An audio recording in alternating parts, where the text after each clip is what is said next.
Piyush Goyal signed the Innovation Handshake with Gina Raimondo, and one of the big focuses is really on how it will make it easier for startups in both the United States and India to work together. So here I have with me two of my guests who are really looking at building that bridge. I'm joined by Vish Arunachalam and Pawan Singh. Thank you both for being on NDTV. Vish, so one of the big focuses the minister talked about was looking at startups which can use Indians based out of India to bring their services here. And he talks specifically about chartered accountants. Of course, he's one himself. Why do you think that actually works, and what startups are you working on to build this? Fantastic. First off, welcome to the West Coast, Sonia. Great to have you. Great to have NDTV team here. Very glad to have this conversation with you.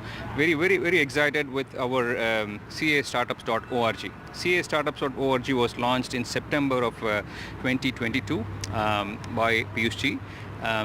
It is the first ever accelerator dedicated for chartered accountants. Any CA founded startup anywhere in the globe, this is all about enhancing their connect with Silicon Valley. So we are based here.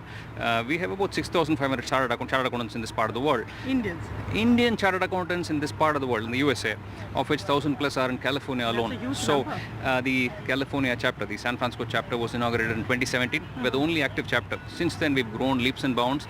We are at 18 locations. We have 18 offices, of which 16 were incubated by ICS San Francisco, and 11 of those were inaugurated by our own Piyush. So we're very proud about our accomplishment.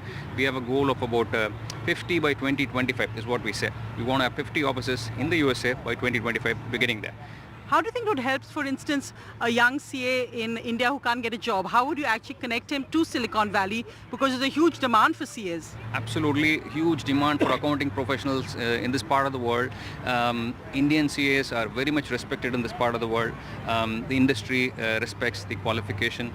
Most of them are CPAs once they come here, but CPA is not a mandatory qualification. With an Indian CA qualification, most of the big four firms recognize it. Most of the industry here, technology companies, even the leader at the CFO at Tesla, as you may know, our own Mr. Taneja is a chartered accountant, Indian chartered accountant. So Indian CAs are very much respected in this part of the world. Finding a job is not a challenge. The biggest challenge is immigration. So not getting the right work authorization for Indians to come here and work, that is being addressed, but it will take time. So it's not easy to get Indians, Chinese getting visas in this part of the world. It's difficult, work authorization especially. But most CAs who arrive here over time, they get the work authorization.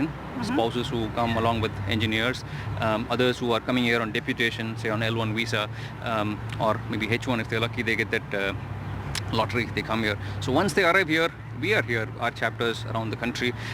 We help them connect with the folks who are hiring. We have groups that are very active. Matter of weeks, we are able to get them jobs in this part of the world. Indian chartered accountants will find jobs, not a problem. Challenge is immigration, getting the right visa. Right, so perhaps the whole concept of them working there and starting off at least providing services is one way to look at it. And Pawan Singh, because you're doing it slightly differently, because you're looking at healthcare with Myisha. So tell us exactly what the startup is and why you think some of India's biggest health problems can be addressed by technology. Absolutely. Sonia, first of all, very nice to meet you over here. Let me talk a little bit about Myisha first. So Myisha, Isha in Japanese means doctor, and Myisha.ai is taking the mantle of putting the AI in the hands of technicians, doctors and hospitals in India. It's been founded by a group of machine learning experts together with a Dr. Jasim Koya, who's leading all the efforts over here. And what we feel is that 40% of the hospitals and radiology centers in India don't have actually in-house radiologists. And this is where a lot of our technicians are working day in and day out. And I think that AI can really help in uplifting the outputs that they're creating. And that's pretty much what the driver has been for us. Now, India is a very complex market. Very happy to say that we are seeing so much support from the government. The government is taking some really bold initiatives in the healthcare sector. And so that really excites me today to get into something like healthcare in India and actually start the whole operation in India. I call it the Made in India for India. And again, cost becomes very a big factor over here. And so we're working together with both private hospitals as well as non-governmental organizations which are truly owning all the data, and so helping them, empowering them to get that data converted into gold in the form of AI models. That's what our objective over here is. Fantastic. So I think really startup innovation, the innovation handshake between two countries is the big message this week. Thanks so much, Vish and Pawan, for joining me.